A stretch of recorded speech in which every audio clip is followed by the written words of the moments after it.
All right, I'm going to call the East Brandywine Township Board of Supervisors AM meeting to order Thursday, August the 6th, 2026. A recording device will be in use during this meeting. We will open with a pledge of allegiance. Pledge allegiance to the flag of the United States of America, and to the republic for which it stands, one nation, under God, indivisible, with liberty and justice for all. At this time, so if we would have a moment of silence for former supervisor and planning commission member Carl Croft. I don't know if we want to stand. I would like to comment among Carl's many accomplishments. Carl was a dedicated public servant who cared about our community and the people in it. A good man, a good family man, and will be sadly missed. Now,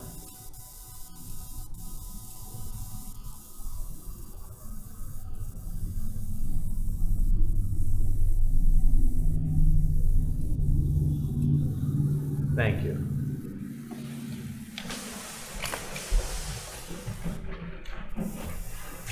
Public comment for agenda items, rules of comment of public meetings established by Resolution 2001-08. The time allocated to each individual making a comment shall be 3 minutes unless otherwise set by the presiding officer. Additional public comment may be granted at the discretion of the presiding officer at the conclusion of this meeting. Do we have any public comment on agenda items? Seeing none, we will move on to the minutes of the previous meeting. Approval of the July 16th, 2026 Board of Supervisors meeting minutes. Emily was not in attendance, Kyle, so you will have to make that motion. Yep, I make the motion to go ahead and approve those minutes. I'll second. All in favor? Aye. Kyle, you got an aye there? Aye, sorry. Okay. All right, we're good. Treasurer's report, authorization to pay bills and approve payroll. Are there any questions on the treasurer's report? Having no questions, do I get a motion to approve? I'll make a motion to approve the treasurer's report. Do I get a second? Second. All in favor? Aye. Aye. Okay, we'll move on to old business. Proposal for security camera and server upgrade. Eric? Good morning, Mr. Chairman, members of the board. Before you again is the security camera and server upgrade proposal. For your recollection, the total cost for the proposal was $38,993.59 through Pavion. It is, I guess, previously when we got to the master's contract in the past, our solicitor, Mr. Esty, had some questions or things that he would like to change within the contract itself to make it more favorable to the township. And that's kind of where we stood prior to making a motion to move forward with it. So at this time, I'd like to ask Mr. Esty if he could help me describe the addendum to the master systems contract, which is included in your packet, to help clarify the changes that were made. Thank you. There were some provisions in their form contract that were rather onerous from the township perspective. I communicated the requested changes to Pavion. They agreed to make some of them, and you'll see before you an addendum to their master contract. And in summary, the township won't be subject to any price increases during the contract term. The Pavion will assign all manufacturers' warranties to the township. They'll provide us an insurance certificate and also list the township as additional insured on their insurance policies. And the addendum also eliminates, I should say it this way, if Pavion and its contractors and employees do something which is grossly negligent or intentional, we do not have to indemnify them, and they will be responsible for any damages or injuries that result from intentional acts or gross negligence. So I can recommend that the board approve this contract with the addendum. Okay, are there any questions on the proposal for security camera and server upgrade? Because it has been a while since the first time this agenda item appears to the board, I want to reiterate two things for the purpose of creating a record. One, the price is a CoStar's contract. Second, this is a budgeted expenditure. However, it is a substitution for a capital project we will not be doing because the difficulty with the security system has become a higher priority. So with just those two notes, fiscal notes for the record, I recommend we award the contract. What was the other, what was the substitution? If I may. They were line items 409 C02 for $22,750, and the other line item was 409 C06 for $17,500. They were both for HVAC upgrades for our chiller and VAVs, which will have to be, they're also crucial and need repair done, but we'll have to revisit that in the next budget, correct. Okay, are there any other questions on this agenda item? Seeing none, do I get a motion to approve proposal for security camera and server upgrades? I'll make a motion to approve proposal for security camera and server upgrades. Right, do I get a second? I second. All in favor? Aye. Aye. Okay, we'll move on to new business. We have 525 Rock Raymond Road, home occupation, Frank Mazzaro. Frank, you're here? Morning, everybody. Thanks for humoring me for a few minutes here with this request. Frank Mazzaro, 425 Rock Raymond Road. Been in downtown for the last 20 years, originally from Delco, before that was the thing. But I've lived out here and enjoyed the last 2.5 years. I've been in East Brandywine Township, also served on the Historical Commission for most of that time. So why I'm here is because I make wine. It's a new hobby that my wife and I took up a couple of years ago. A friend of mine, my college roommate's father, passed away. He was first generation over here Italian, made wine. Also, at the same time, my cousin offered me my grandfather's wine press, which I'd never met my grandfather. He passed before I died. So those two things, the confluence of those two things caused us to take up this hobby. People say we do it well. People have asked for me to buy our wine. I don't know how good it really is, but it's won a couple of awards in contests that we've entered. Leading us to see if we could possibly sell it, not as a full-time business, but just as a side business to cover the costs of our ingredients. Pennsylvania has, the LCD has what's called a limited winery provision, allowing us to sell at limited retail outlets such as farmers markets, which is what we aim to do. Of course, that requires getting local township permit, as well as PLCB license and TTB license, as well as PA Department of Agriculture certificate of health. That is sort of why I'm here today. You get the local permit. I forwarded the background information, so I'm not sure how much deeper you guys want me to go into this, but essentially, was looking to do a no impact home occupation. There'll be no retail on site,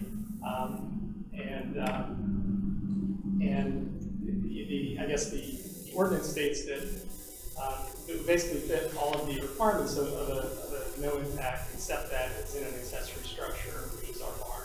And the operation is nothing more than a couple of wine buckets and a bunch of glass carboys and a working machine or two, but they're hand operated small things. So very small scale. And I have no problem going with the major home impact, right, which is if you follow the ordinance, that's where I would be, except that it requires a conditional use approval, which has a $2,500 fee or something along those lines attached to it, which again is fine, except that I still would have to get PLCB approval, which requires a fee, which I've already paid, and that's still in question, as well as TTB approval, which requires an additional fee. And none of those things are guaranteed, right? But it starts with the local township approval. So what I'm asking is if the supervisors, would consider petitioning the zoning officer for an administrative exception on the no impact or the major home occupation ruling, which would enable me to do what we're looking to do. At this time, I'm going to let Luke possibly update Frank with regards to some of the things that have been discussed related to this. Yeah, thank you, Mr. Chairman. I want to start with just understanding your request so that we make sure that we're actually responding to the issue you've raised. You don't disagree with the zoning officer's determination that it is a major home occupation, not because it has a major impact, but because it's located not in your basement, but instead in an accessory structure. That's correct. And the other thing I'll add to that is the PLCB and the TPB regulations are somewhat at odds with the no impact having to be in your home. They'd like to see it in an accessory structure with limited access to people that might be on the premises. Right. So, by way of background, the regulatory environment of East Brandywine is that home occupations are allowed in our residential districts. And we make a basic divide between what we call no impact home occupation and a major home occupancy. One of the ways we differentiate between the two is we say if the use occurs in an accessory structure on that residential property, it's automatically a major home occupation. In anticipation of your experience with this, I will say, I don't know if your ears were burning, but the Planning Commission is considering an ordinance change recommendation to the Board of Supervisors that would address this. It does, what you actually asked the board for is basically a unique treatment for a conditional use application. And what I'm telling you in response is, in light of your experience, that feedback loop has informed the way we write policy. It would be a much slower solution, but in the works is a proposed revision to our code. That revision that was discussed yesterday would be in an effort to incentivize people with historic resources to utilize things like accessory structures, say a spring house or an old barn on their property. For historic resources, a minor home occupation could occur in an accessory unit. And the idea is, while you haven't brought it up, you also happen to own a historic resource. And the place where you're proposing doing this business happens to be a contributing feature to that historic resource. So there is a public policy conversation more than just relief in this particular instance that's going on. And that's news as of yesterday. So that's the update from we listen to residents, we hear feedback on the ordinance, we recommend changes perspective. As for your specific request to the board, I will let, I guess I would, a little bit more context. Conditional use and the fee schedule and the requirements for conditional use covers a massive range of projects. So I would like to have a few hundred square feet of a part of a structure on my property to produce wines. This seems like very burdensome application. Well, that same application does double duty for someone who wants to build 250 houses in using the T&D2 overlay district. So, when, in the context of an application to build 250 houses, that application process doesn't seem quite as burdensome as in the context of I'd like to use a couple hundred square feet to mix wines. Right. So that's the reason why there seems to be a disconnect between the scope of your project and the fee schedule and the applications. Is that process, conditional use, is doing double or triple duty for multiple applications in the township? Right. So, thank you for that context. And the timeline associated with the ordinance change? So, I get this question a lot, and there's a technical answer and then there's a setting expectation answer. So, The subcommittee of the Planning Commission that proposes the specific red line to the Planning Commission, who in turn recommends to the Board of Supervisors, agreed on a red line change to allow no impact home occupations on historic resources in accessory structures. That red line will be due to them when they meet in late August, which means it would be on the Planning Commission for early September. The Planning Commission may vote to recommend the board send it for Act 247 review, at which point there's about 30 days for the county to provide comment, after which it comes back. There's one more Board of Supervisors and one more Planning Commission before it gets advertised for adoption. And then there's a period after it's advertised in the newspaper before it can be adopted. So I'm going to say, without having control over a lot of these variables, about 90 days. Okay. I mean, we're in no huge rush, right? Yeah, I think that's probably the better path rather than petitioning the zoning officer, because she is independent and we have not gotten the results that we'd hope in some of the other cases, and I feel the same will happen here. Yeah. Okay. I have other questions, I forgot it, so I think we're good.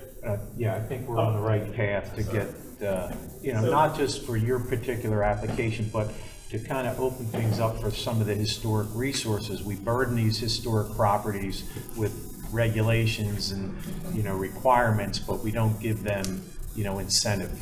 And we're hoping that this will give incentive. And they burden us with extreme upkeep costs. Yeah, exactly.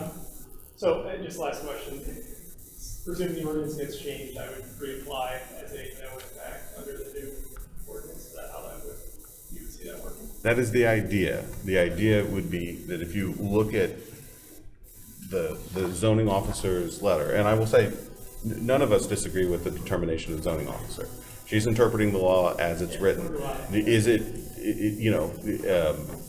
should we change the law is a different question than is she interpreting it correctly? Yeah, where she references that this is a major home occupation, that part of the letter would be a different determination with the revision. It would be a no impact home occupation. But it's still a process that requires a permit. It is not a process that requires a conditional use hearing. Right. Okay. Thank you all for your time. Okay, thank you. Do you have any comments? I Sure. do have one comment.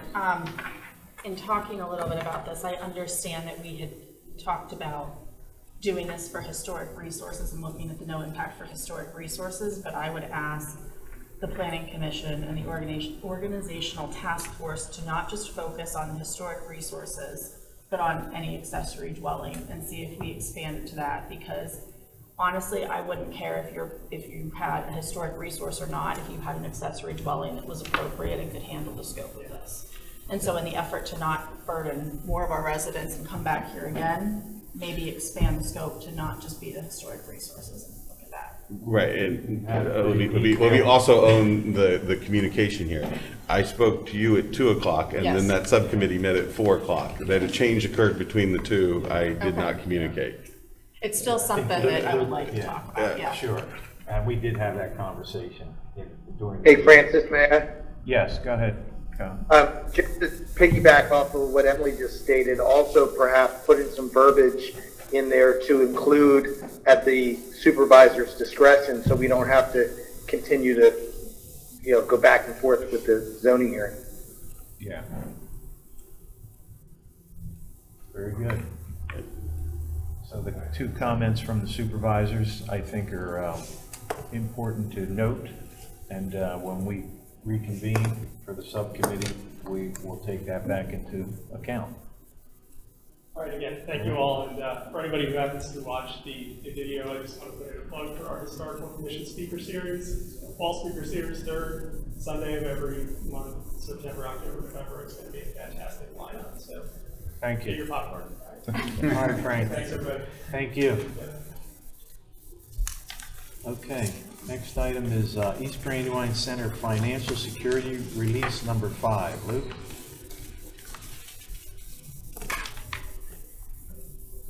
Thank you, Mr. Chairman. This has become a regular feature of our agendas here lately.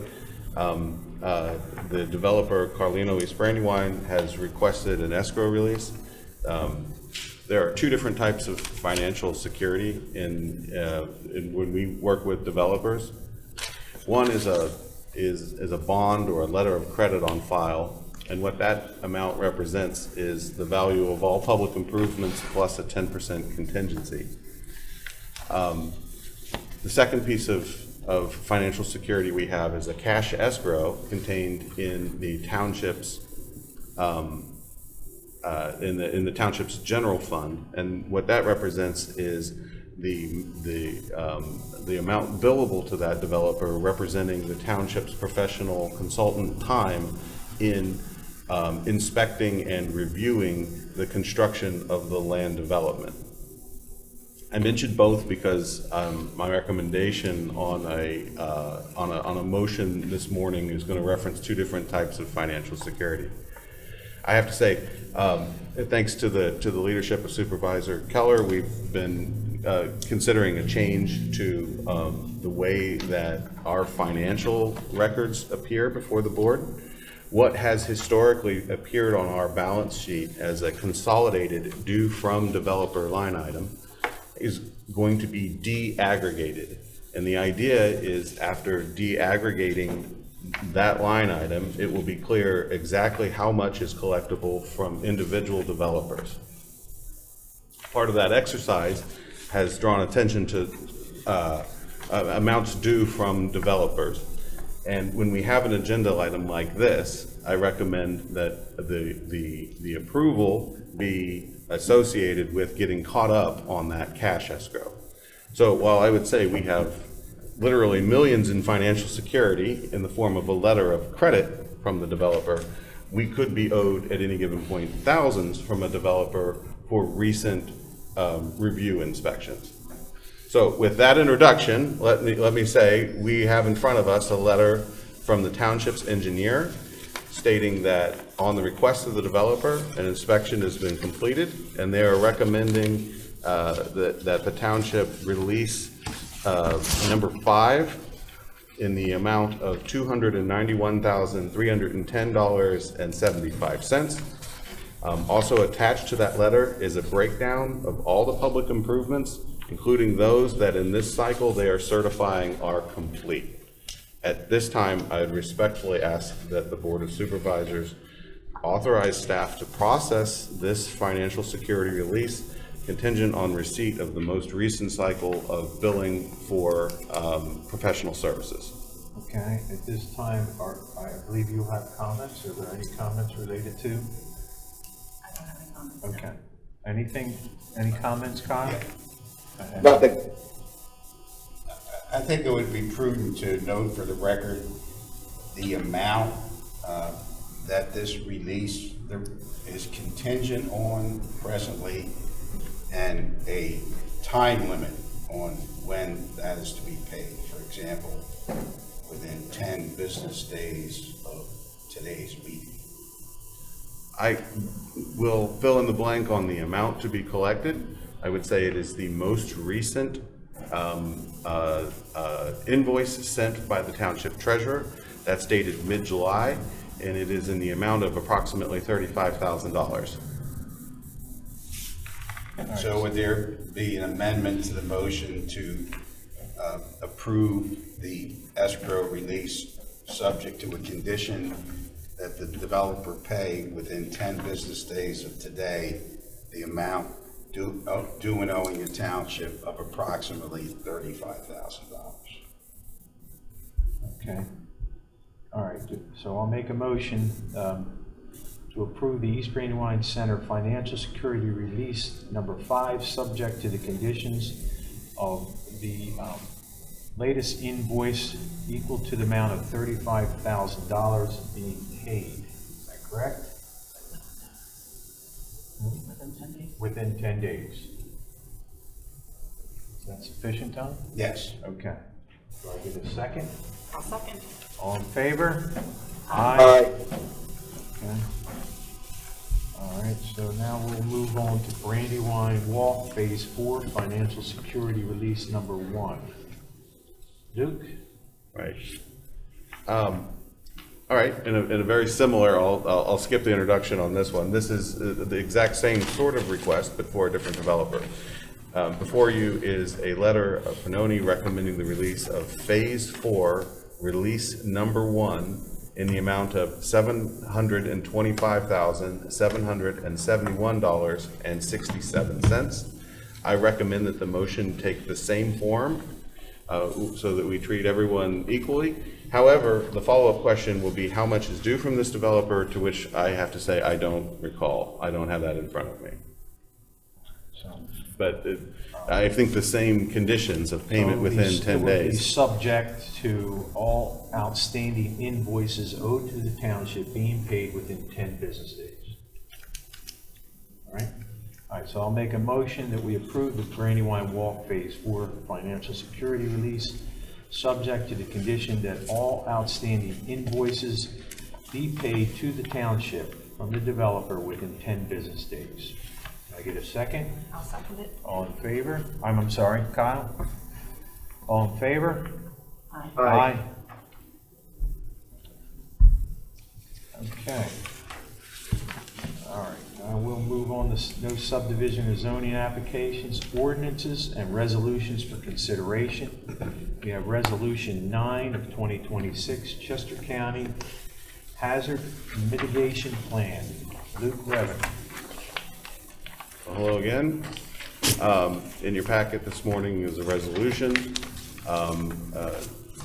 the county, adopting the county's hazard mitigation plan. I'm grateful for the work of the county and for the work of the Public Works team in helping the county provide the East Brandywine portions of this hazard mitigation plan. The hazard mitigation plan makes reference to two projects that it would improve our resistance to major storm events. Both projects are, well, in the case of one, it is complete, and that was the culvert replacement on Old Horseshoe Pike. In the case of the other, it is underway, and that is the armoring of the abutment of the East Bridge of Bondsville Mill. It is necessary for us to adopt the county hazard plan in order to preserve our eligibility to participate in some FEMA and PEMA grant programs. I just want to add that the fiscal note there is that we're not obligated to do any capital project included in there, but if we were, those projects that we that are listed in there are near to completion. So at this time, I'd recommend the board adopt Resolution number 9 of 2026, adopting the county's hazard mitigation plan. Okay. All right, so I'll make a motion for the authorization to adopt Resolution 9, 2026, Chester County Hazardous Mitigation Plan. Can I get a second? I'll second. All in favor? Aye. Aye. Aye. All right, next item is authorization for Act 247 review, amended zoning district map. Luke. Thank you. For those of you keeping score at home, as we keep track of how many irons we have in the fire in potential code revisions, the current count is 7. 2 of those 7 are this agenda item and the next on today's meeting. During discussion on a proposed change to the township's code to allow as a conditional use in the light industrial district data centers, we received much public input. And I have to say, I'm blown away by the quality of that sort of input that we got during that process. And one example is that an extremely eagle-eyed reviewer caught that on our existing zoning map, the scale printed in the lower right was off by a factor of 2. So before you this morning is an amended zoning map with precisely one change, and that is to the scale printed at the bottom of the map.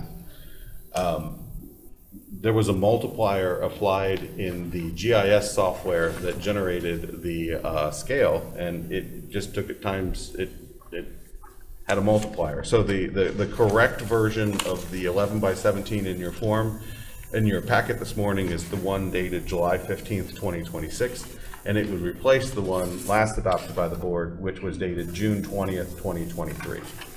So at this time, I'd respectfully ask that we give staff permission to forward that on to the county for their comment. Okay. Are there any questions? I'll make a motion for the authorization for Act 247 review, amending the zoning district map. Will you get a second? I'll second. All in favor? Aye. Aye. Okay, we'll move on to C, authorization for Act 247 review, amendment to 399-75, projections into required yards related to age-qualified residential districts. You're up again, Luke. All right. Very similar to the last agenda item, the action item this morning is simply a referral to the county for its comment, as is required by the municipality's planning code when we amend our zoning code.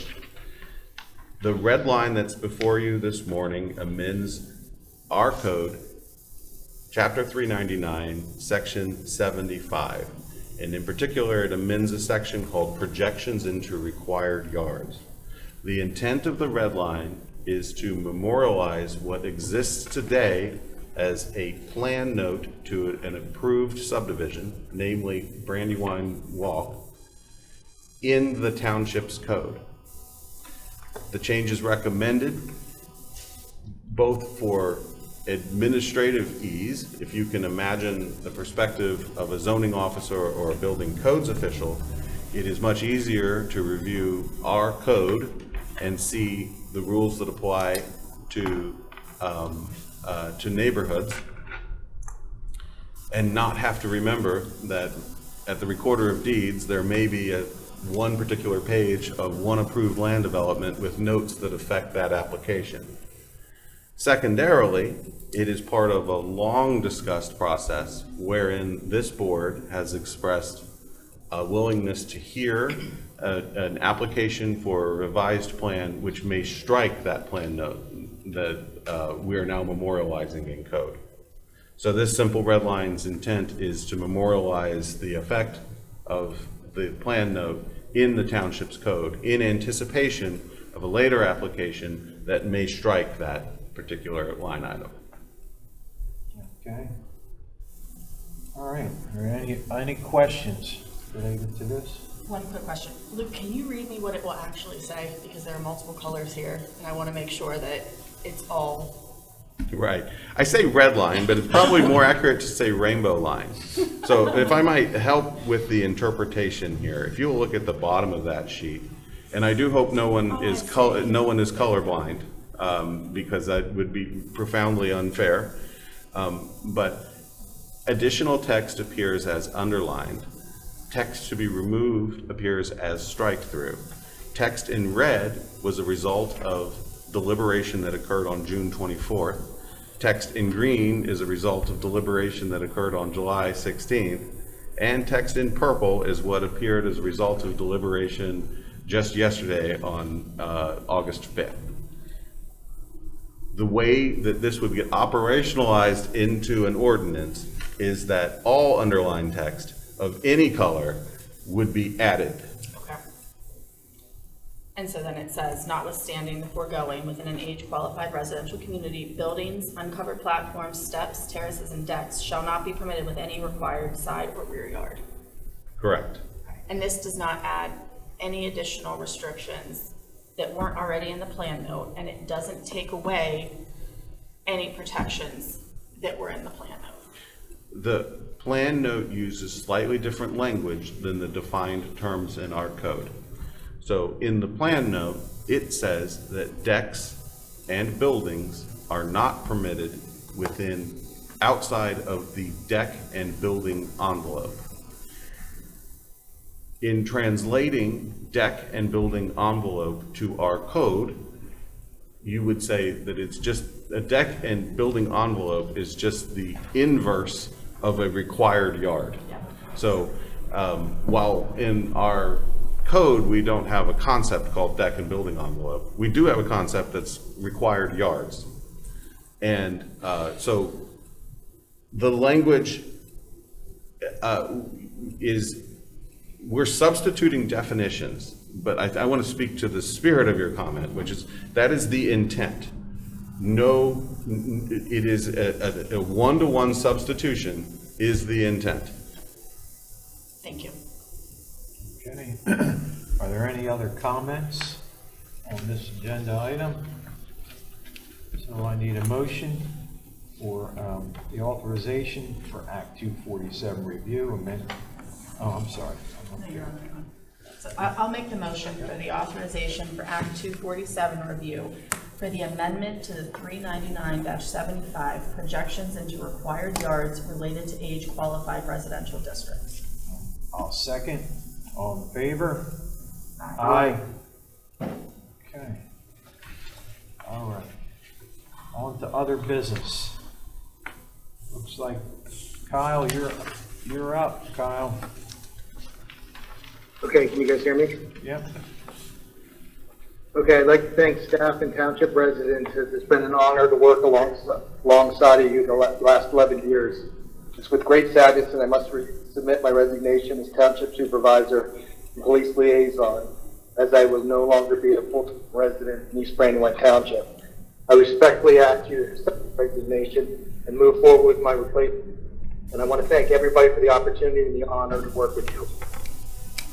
Likewise, Kyle. Do we have to accept this? Unfortunately, I won't be a full-time resident, so it's in fairness to the residents. I understand.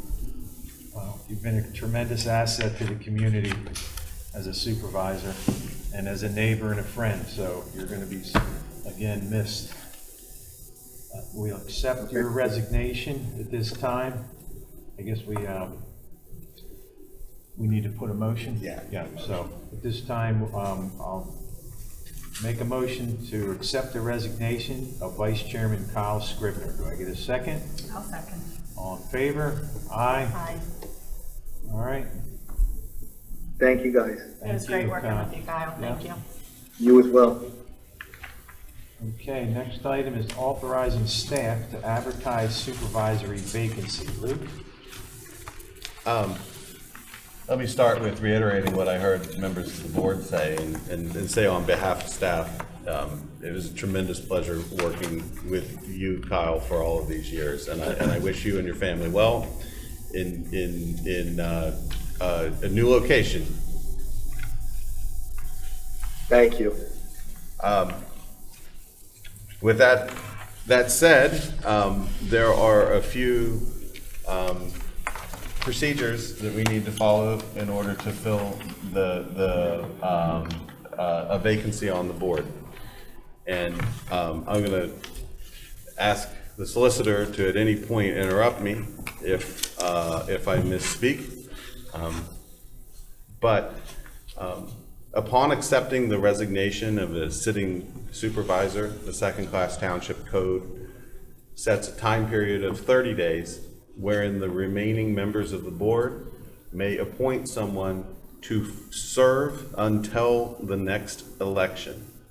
In this instance, Supervisor Scribner would have been the next supervisor on the ballot, and therefore, unlike the last resignation we had, there is no special short term like that served by former Supervisor Croft, a 4-year term. This person would serve until the next election in about a year and a half, or until the beginning of their term in about a year and a half. So we have, the remaining members of the board have 30 days to select an eligible person to fill the vacancy.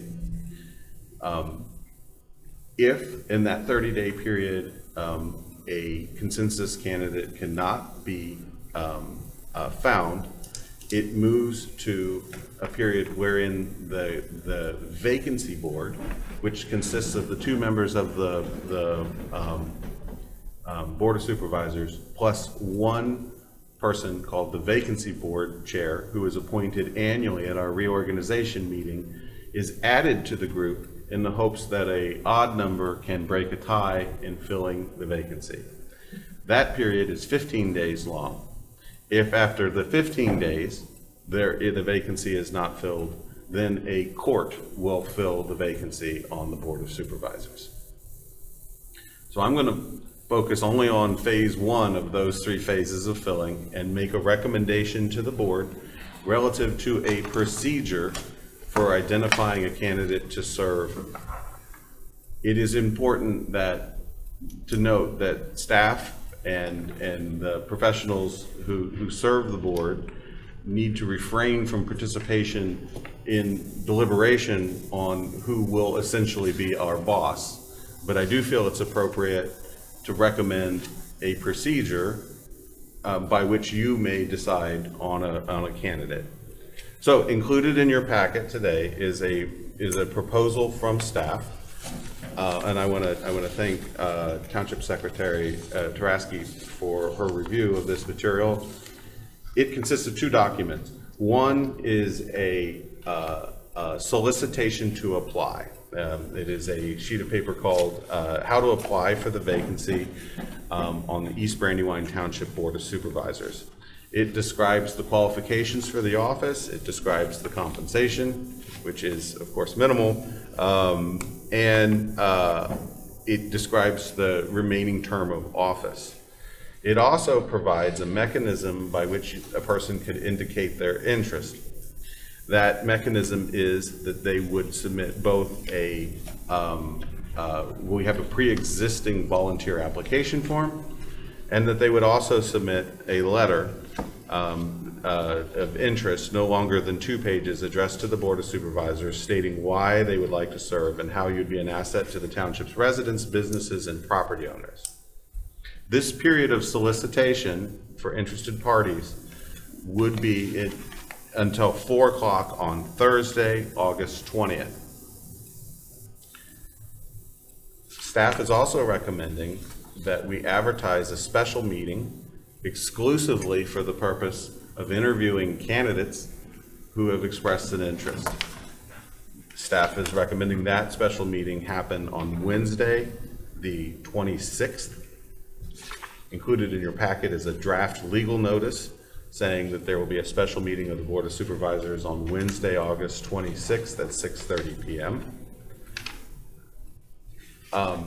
You as members of board may make an appointment either at that meeting on the 26th or at your regularly scheduled meeting in the AM in September, which is September 3rd. So the action item this morning is authorizing staff to start marketing for people who are interested in the position to apply. Okay. So at this time, yes, sir. I'm sorry, if I may, I think it would be appropriate, you could take items X, B, and C together, a motion to authorize staff to advertise supervisor's vacancy and to advertise for candidate interviews in a special meeting. Okay. All right, so we'll do that. Are there any questions from the board members? At this time, we'll make a motion authorizing staff to advertise for the supervisory vacancy and to advertise for the candidate interview in a special meeting on August the 26th at 6:30 p.m. Do I get a second? I'll second. All in favor? Aye. Did you hang up already, Kyle? No, unfortunately, I can't vote. I understand. I thought you'd take off and head to the beach. Nope. All right, so we got those 2 items done. All right, at this time, do we have any public comment on non-agenda items? I'm seeing no comment. Notices, there was an executive session held on July the 16th to discuss legal matters. Do I get a motion to adjourn? I'll make a motion to adjourn. Second, all in favor? Aye. Aye. Thank you, everyone.